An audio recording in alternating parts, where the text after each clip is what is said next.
जोपर्यंत संधी मिळाले गोडी गुलाबाने आनंदात भोगा। मी काल सुद्धा सांगितलं की पंतप्रधानांना मी अजूनही शत्रू नाही मानत, ते मला मानतायत, कारण त्यांनी आपली शिवसेना फोडली, शिवसेना चोरली। ज्या बाळासाहेबांनी त्यांना त्यांच्या संकट काळामध्ये मदत केली होती त्या बाळासाहेबांची सुद्धा त्यांनी चोरी केली, चोराला मदत केली, त्याला मुख्यमंत्री म्हणून बसवला, तिकडे नितीश कुमारला फोडला, हेमंत सोरेनला तुरुंगात टाकलं, केजरीवालच्या मागे लागलेले आहेत, माझे राजन सळवी आहेत, वायकर आहे, सूरज चव्हाण आहे, किशोरीताई पेडणेकर आहेत, किती नावं घेऊ, अनिल परब आहे। मग असे आम्ही जर का तुमची लफडी कुलंगडी काढली येत आहेत आता आमच्याकडे, त्यांच्यावरती कारवाई करणार आहात की नाही?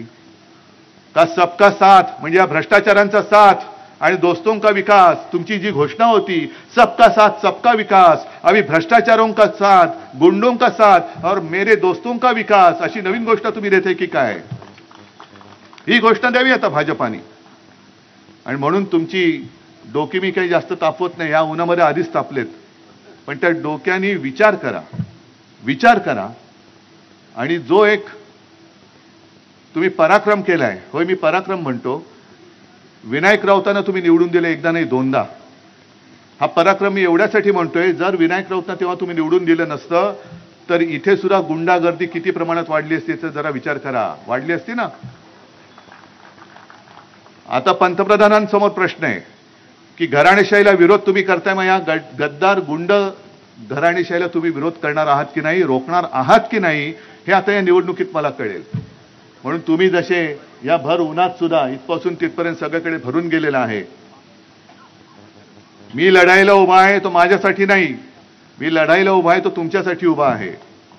आणि मला खात्री आहे की या वेळेला सगळे जात पात धर्म म्हणजे सगळे हिंदू पण एकत्र आहेतच, मुस्लिम समाज माझ्यासोबत आलेले आहे, ख्रिश्चन येत आहेत, सगळे आलेले आहेत। सगळ्यांना मी आवाहन करतोय की जात पात धर्म बाजूला ठेवून देशप्रेमी म्हणून सगळे एकत्र येऊया आणि देशावरती जे संकट येते ते कायमचं असं काढून टाकूया की पुन्हा कधी हुकुमशाहीचं नाव काढणाऱ्या या देशात जन्माला येणार नाही।